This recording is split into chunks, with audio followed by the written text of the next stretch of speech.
Today we are discussing the stories behind 5 words suggested by my viewers: Pathos, Bathos, Cassandra, Grotesque and Temerity. So do keep watching, but first subscribe to The English Nut on Facebook, YouTube, Instagram and X. Thank you.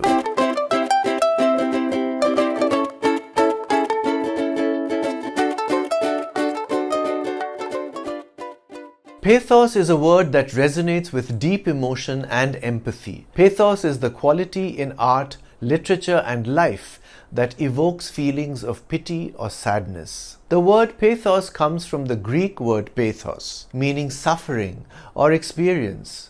It was used by Aristotle in his Rhetoric to describe a means of persuasion through emotional appeal. Pathos is one of the 3 modes of persuasion in rhetoric, alongside ethos based on the credibility or authority of the speaker and logos based on logic or reason. It plays a crucial role in storytelling, making characters and situations relatable and giving them emotional impact. The film's powerful depiction of the orphan's struggle stirred a deep sense of pathos in the audience. Her voice, filled with pathos, brought tears to the eyes of everyone in the room. The artist's painting captured the pathos of the war-torn village, making it impossible to look away. Actor Arjun Kapoor said of this movie he starred in, "There is pathos and drama in Half Girlfriend." My viewer Vardeep Singh Dhillon requested me to discuss pathos and the following similar sounding word,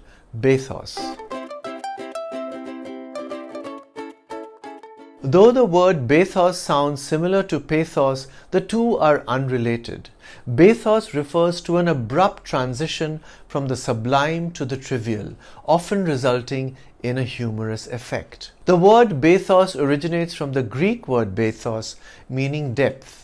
First used in English by poet and translator Alexander Pope in the 18th century, it originally referred to a sudden descent in literature from the lofty to the trivial, or from the sublime to the ridiculous. The novel's attempt at drama slipped into bathos when the hero's grand speech was interrupted by a barking dog. His poem, aiming for deep emotion, ended in bathos with a mention of his missing socks.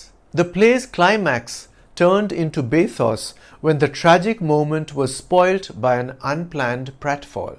Bathos often appears in satire and parody, where the contrast between the grand and the mundane creates comedic relief. British novelist and dramatist William John Locke said, "Every man's first declaration of love is bathos, the zenith of his passion, connoting perhaps the nadir of his intelligence." What do you think of this assessment?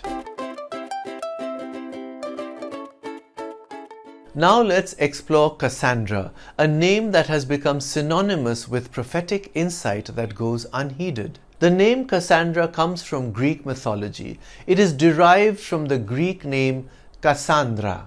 Cassandra was a Trojan princess who was given the gift of prophecy by Apollo, but when she betrayed him, he amended the boon so that though she spoke the truth, no one would believe her. Despite her Cassandra-like warnings about the impending crisis, no one took her seriously until it was too late. He felt like a modern-day Cassandra, predicting the market crash that everyone else ignored. The environmentalists' Cassandra predictions about climate change were finally gaining attention. In 1963, psychoanalyst Melanie Klein interpreted the idea of Cassandra as a representation of the human moral conscience, whose main task is to issue warnings, to point out moral infringements and the resulting social consequences. Here are some lines from a poem called Beach Glass by American poet Amy Clampitt. "While you walk the water's edge, turning over concepts I can't envision, the honking boy serves notice that at any time the wind may change. The reef bell clatters its treble monotone, deaf as Cassandra to any note but warning. The ocean cumbered by no business more urgent than keeping open old accounts that never balanced, goes on shuffling its millenniums of quartz, granite and basalt." Cassandra was suggested by my viewer Krishna Sharkar.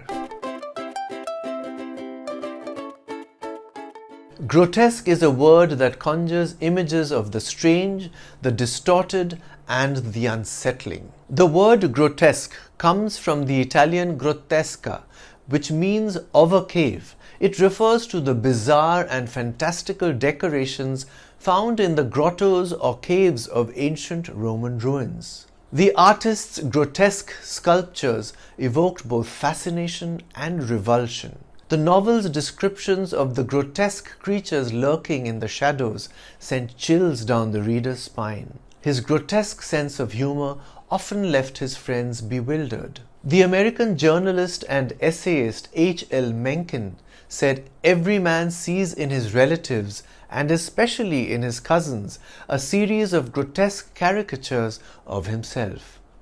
Do you agree? The word grotesque was suggested by my viewer Rupinder Kaur.